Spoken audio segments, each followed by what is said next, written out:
Bali, gayatin natin yung papaitan. Lambot na. So, ito, nakaprepare natin yung mga ricado natin para sa papaitan. Tapos, sasaka ito sa mga niluluto natin. So, ito, malambot na. Konting pakulo lang na ito. Saglit lang ito. Ano nito? Ano lang, ubat cook na. Konting pakulo na lang ito. Pero nalamas na. Masarap ito, malambot eh. Ayong, may isa pa di ba yun? Yung isa saan tama na siguro yun, tanggalin mo na. Huwag pa sobrahan, 30 minutes lang kasi Ito malambot lang siya. ha? Huwag pa sobrahan, ganyan na, lata na yan. So ito lang yung prepare natin sa sa birthday boy. Yung handa lang. Ito alam nyo na ang partner nito, yung papaitan kung ano. Sa mga marunong dyan, alam na nila yan. Pag may papaitan, ang partner niyan, alam na. Ba?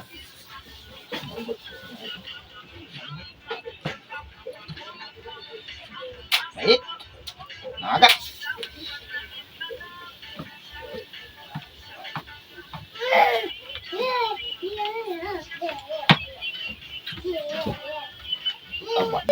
Sa nakakalam ng location, alam na ito mamaya kung saan kayo pupunta. Mag-iiwan tayo ng bakas mamaya dito. Yung sa likod ng CR, may bakas.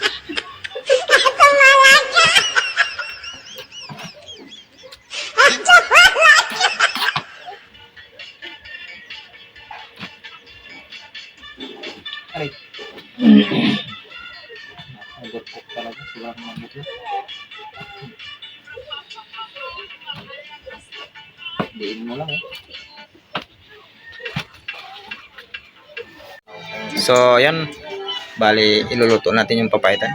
So, lagyan ng mantika. Yan.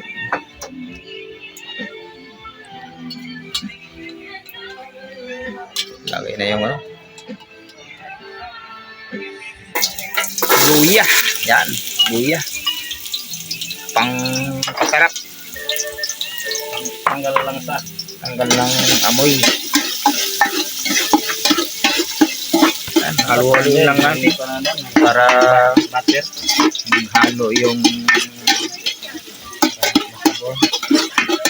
lasa ng luya, tapos yan, ricado.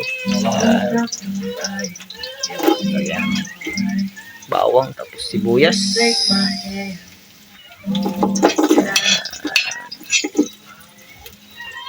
Gusto mo na yan? Bali, halo-haloin lang para maghalo silang maglasa, maluto yung ricado. Amoy pa lang. Ulam na. Yun. Yan, malaking kaldero. Lutuan. Para mas maraming sabaw malagay sa papaitan natin. Yan. Yan, halo-haloin lang para lasa yung Mikos. mikos lang. Mikos. Halo-halo. Halo-halo sus. Ayun. Luto na yung ricado. Lalagay na yung Sus. Lalagay na yung sauce ng papaitan. Yan. Yun. Konting lang yan. Pakulo. Hindi na kasi malambot na agad.